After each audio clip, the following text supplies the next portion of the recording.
Velkommen til Filosofen. og bedtefar. Præcis. Yes. Så er vi tilbage igen, Claus. Det er vi. Som varslet. Og hold fast, mand. Se i et nytår, hva'? Ja, for satan. Der har været rigtig meget positiv respons på vores første teaser. Det har det. I modtagelsen der, hun synes simpelthen, det var for langt. Det tog alt for lang tid, sagde hun. Nå. Ja. Men Det jeg har, har man da. jamen, jeg har prøvet at forklare hende, at vi er jo vokset op med slow tv. Altså, vi har ikke så travlt, og dem vil følge med i det her, vi vil simpelthen bare deltage. Ja. Men vi prøver at holde det på. Godt at prøve lige at speede det op. Ja. Og der havde du så jeg har fundet en enkelt mail, du har valgt ud til i dag, så vi lige holder en kort, og så filmer vi det senere igen. Det kunne være, at vi lige skal præsentere mailadresser. Sådan hvis der er nogen, der skriver ind til os. Jeg har set, det er nogle af de kendte YouTube, der gør det, så kan I lige læse vores mailadresse her. Så. Det er der klart bare. Så der kan I skrive ind. Og så er vi faktisk også tæt på, nu ved at finde ud af noget med en telefon. Ja. Det skal vi også nok lige få styr på. Så man kan ringe ind og snakke med os. En telefonsvar, ikke? Det var noget med en telefonsvar. Ja. Og så var der kommet nogle forskellige mails, jeg har udvalgt en mail med et dilemma. Og den her mail her, den er sendt fra Bjarne. Jo. Og Bjarne, han skriver: Kære filosofen og bedtefar, jeg skriver til jer, fordi jeg har et problem med min kone Ulla. Men bare for at være lidt anonym, så kalder vi hende Lone. Jeg lægger lige det. Er det problemet er, at hun har fundet en hjemmeside, hun er svært glad for. Og de sælger leggings med blomstrede motiver. Leggings. Leggings, Claus, det er sådan nogle ligesom yoghurtbukser, sådan nogle gamasjer. Nå. Ja, det er meget populært. Ja, det kan både være godt og sådan moderne. Ja, Men problemet er bare, at når Bjarnes kone får dem på, så bliver de fine blomster, der er der på, de bliver fuldstændig ovale. De bliver trukket helt ud, skriver Bjarne. Og han har jo ikke så jeg ved ikke, om det har noget med størrelsen på blomsterne, eller det her størrelsen på. Men han har været ved at prøve at løse lidt af problemet. Og det er egentlig fordi, når nu de er ude at handle, og de har kørt i deres Suzuki Alto, og hun skal kravle ud af den. Undskyld, bare for det. Ja, når nu hun skal kravle ud af Altoen, så jeg bliver lige til at sige, Claus, det er fordi, jeg er visuel. Og lige nuagtigt den der problematik, det har jeg set udspille sig i levende liv på lidt parkeringsplads. Gud. Der var faktisk en dame, der sådan bakkede ud, jeg tror det var 206 eller sådan noget, men det var helt blomsterhav. Det var sådan en Jesper Hus blomsterpark, der bare kom, tak skal du have lov. Det er det, jeg er ked af. Det var ikke for at være uhøflig. Nej. Nu skal vi også være ordentlige for. Ja, undskyld. Ja, men ja, så han har egentlig gjort det, at han er ude at købe en ny bil. En større bil, fordi så skulle han ikke kæmpe sig sådan ud af Altoen. Altså en high-ace med en skydedør. Nej, det må man ikke sige sådan noget, men det kunne det jo være. Det kunne det faktisk godt være. Ja.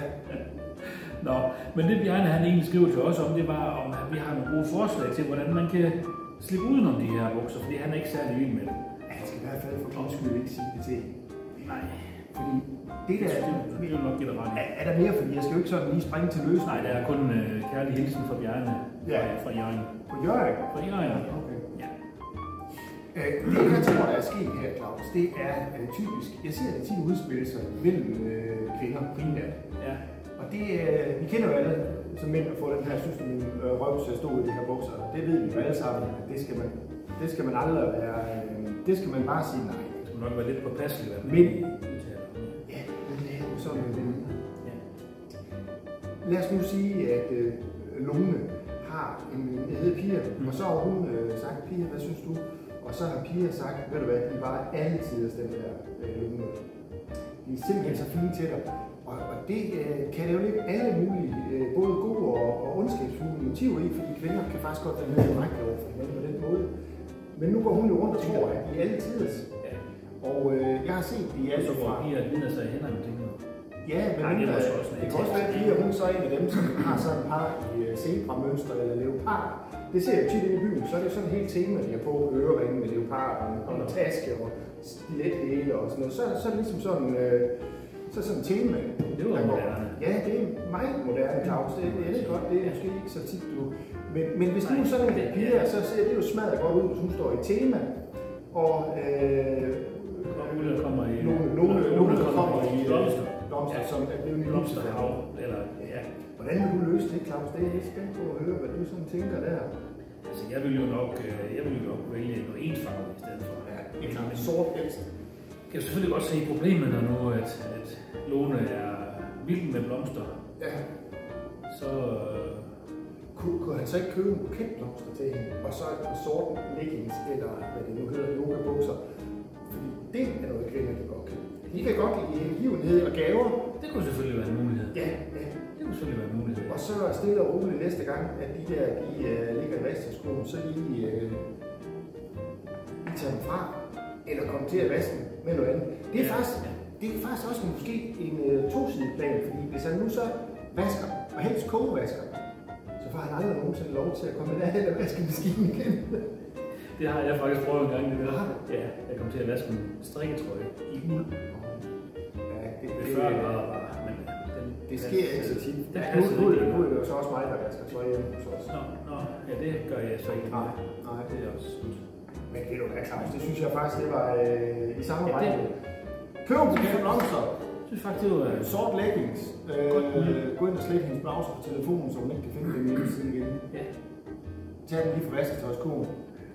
Måske ud til siden. Og vi vil jo selvfølgelig aldrig opfordre til at stjæle. Du kan også bare gemme det i en plastikpose et eller andet sted, og så sige, hvor er det henne, og hvis hun så bliver, så vil vi finde den frem. Ja, det tror jeg er en rigtig god løsning.